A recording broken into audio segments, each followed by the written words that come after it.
Sobrang hirap na no, kuya. Opo. Hindi malaman ko alin. Mga kababayan na may host pa po talaga siya.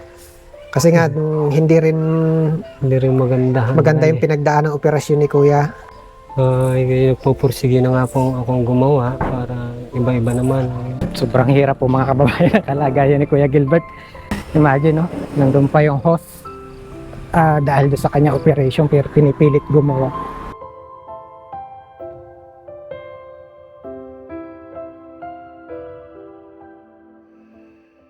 Ito yung mga kababayan yung parating na yan. Hindi ko agad makilala kanina eh. Ibang-iba ka ngayon, Kuya Gilbert ah. Nga po, medyo lumakas na po eh. Hindi kaya dati. Eh, kumusta? Ibang-iba na kumilos te oh.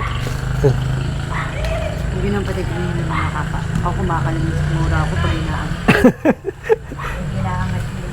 Eh, kumusta ka ngayon? Pero ano, talagang ang laki na pinayat niya, no? Kilis Medyo si okay kuya. na po. Medyo okay na. O, anong tinititigan mo dito? Pero kailangan. Mga kababayan, ito po kasi yung ano nila. Ito po sana yung lilipatan. Parang may mga kahoy na kuya. Sino naglagay niyan? Ako rin, no? Inuutay-utay ko pag yung ano, may materyales yun. Inuutay-utay ako pero pag wala ako, tigil mo. Hindi ba delikado pa? Hindi naman po ako masyadong nagpupersa kasi katulong ko yung aking anak na ano. Kasi mga kababayan, hindi lang natin pwede ipakita, no? Pero yan, may mga host pa po talaga siya dun sa kanyang naging operation. Eh, kumusta yung operasyon nyo? Medyo may sugat pa. Nakabalik na ba kayo ulit sa doktor? Hindi pa nga po eh. Hindi pa kayo nakapag-follow up? Nakapag-check up na po. Pero hindi pa ako. Kailangan daw, sabi ng doktor, kailangan na daw operahin ulit eh. Pwedeng madali lang punta doon, magpa-admit, kaso lang yung gagastusin. Walang budget. Walang budget. Operahin para tanggalin yung host? Oo. Budget talaga ang problema. Eh, Hindi. paano pala yung ano kuya? Itong sa bahay. Kaya nga po inuutay-utay ko na eh, para Talagang kailangan na umalis. hindi ko pa nakakausap yung may-ari talaga nun sir eh. Sabi nga lang, kailangan na daw. Kasi di ba ang sabi nyo hanggang September, October na ngayon. Kaya nga po eh. Mukhang kailangan na nga. Mahirap nito yung mga gagamitin kasi nga walang budget, dun manggagaling dun sa luma nyo, no? Oo, yung iba hindi na.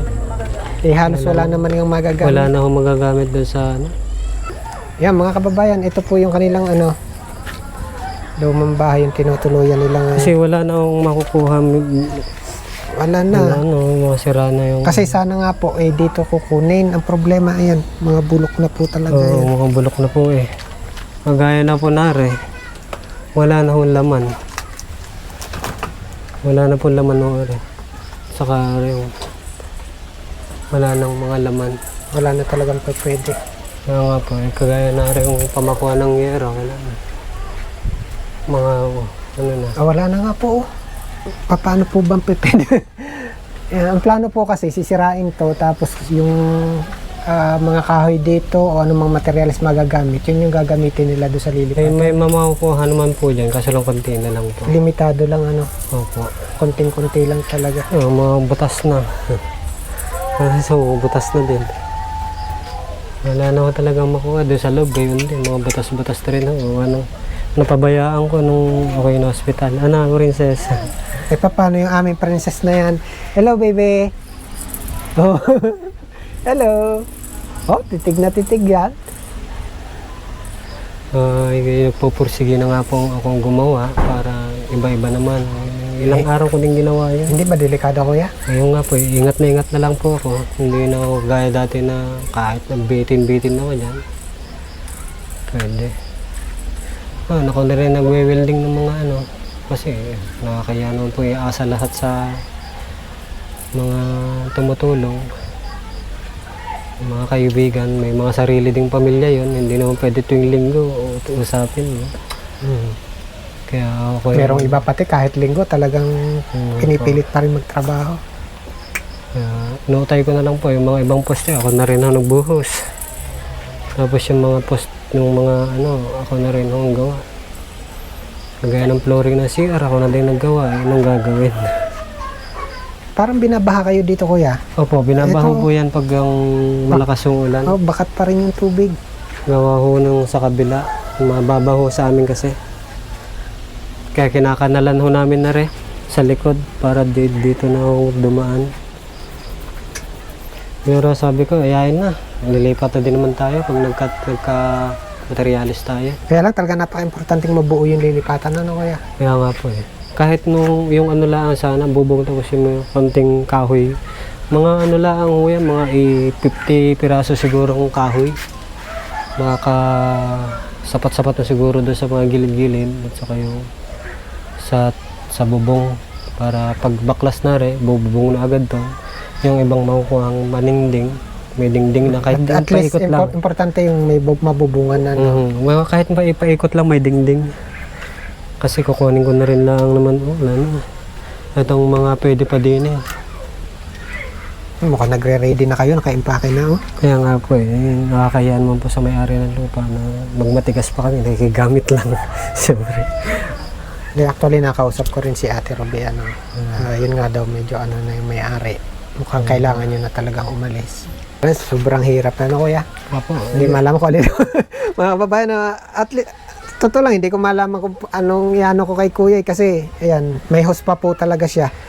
Kasi nga, hindi rin maganda yung pinagdaan ng operasyon ni kuya. May host pa hanggang ngayon. Tapos yung talagang proseso na ginawa sa kanya, komplikado. Ano, kuya? opo. Talagang, kumbagay, hindi naman 50-50, 30-70. Kaya lang talagang sa dinig ko nga dati, parang mas lumamang yung negative eh. Kaya po. Kaya nakakatuwa nung makita ka ngayon na nakatayo ng ganyan. Talagang God is good talaga. Panalangin lang, tiwala lang sa Panginoon. Wala naman tayong ibang sasandalan kung hindi ang Panginoon talaga. Ay, ang panggatas pa niyang baby princess na yan. O, tingin-tingin yan. Oh. Anak, hingi ikaw ng tulong sa kanila. Buti nga yung Yan, mga pinsanin ko yung nagbibigay din ng kahit may mga pampers. Laking tulong talaga. No? Nga po. Kasi yan, gustuhin mong magtrabaho nga. Hindi talaga pwede. Kumusta kayo yung mga bata? Nakapasok naman. Oo, nakakapasok naman pa kahit papaano. Kaso lang, sabi ko, konting tipid lang kasi wala tayo. Baon na lang sila ng kanin. Sa school na lang sila kakain. Wala eh. Pag nakapaghanap buhay ng papa siguro Pero ano Iba-iba talaga kuya, no, mga kababayan. Nung kasalukuyang nasa ospital ka kuya, no, talagang marami ang natakot dun sa kalagayan mo. Yung ba naman sabihin na ganun yung... Ano nga ulit yung pinagdaanan mong proseso? yun po, sa aking atay, yung sa kanan po ay kinayod. Tapos, Buong atay, ano? kinayod ko tapos may bukol na din siya. Kaya tinanggal, pina-examine. Sa awa naman ng Diyos, hindi siya yung bad na bukol. Yung hindi naman siya. Parang bukol lang siya dahil sa naging sakit ko sa bato.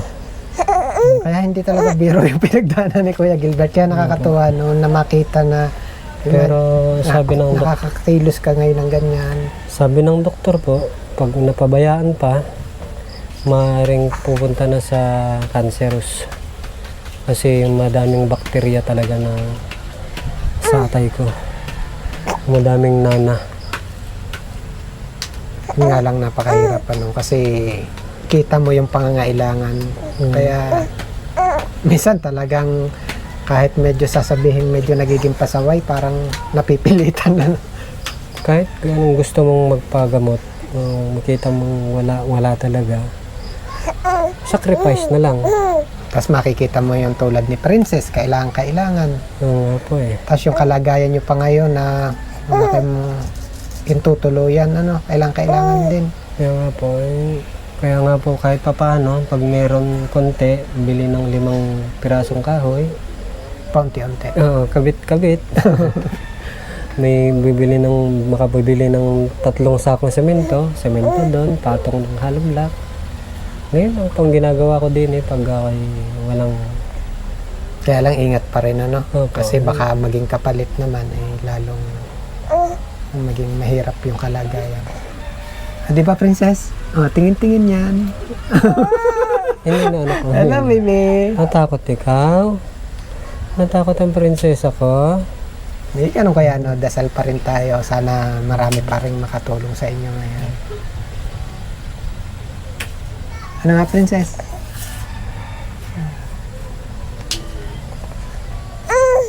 Oo. Huh? Meron nga pala dumating sa akin 500, kuya.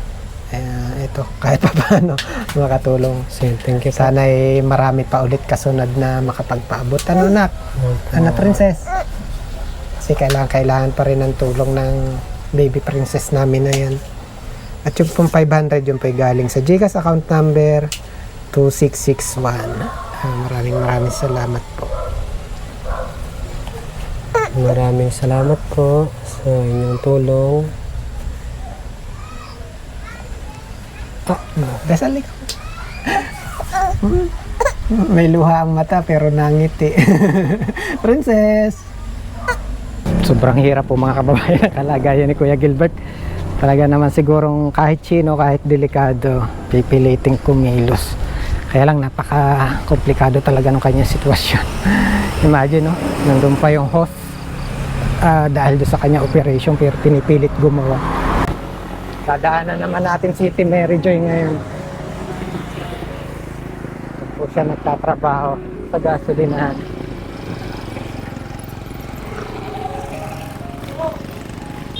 Isa pa rin pong napakasipag na nanay. Kasi wala naman nga pong ibang aasahan kung hindi si Mary Joy. Ang hirap po talaga sitwasyon ng mag-anak na to, kaya sana patuloy pa rin po maraming patulong sa akin.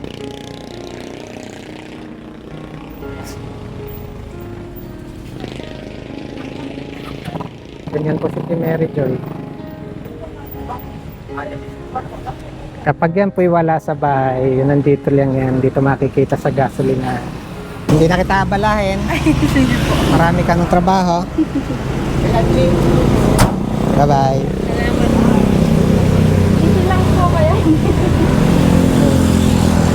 Hindi na po natin abalahin si Mary Joy kasi sobrang busy sa trabaho.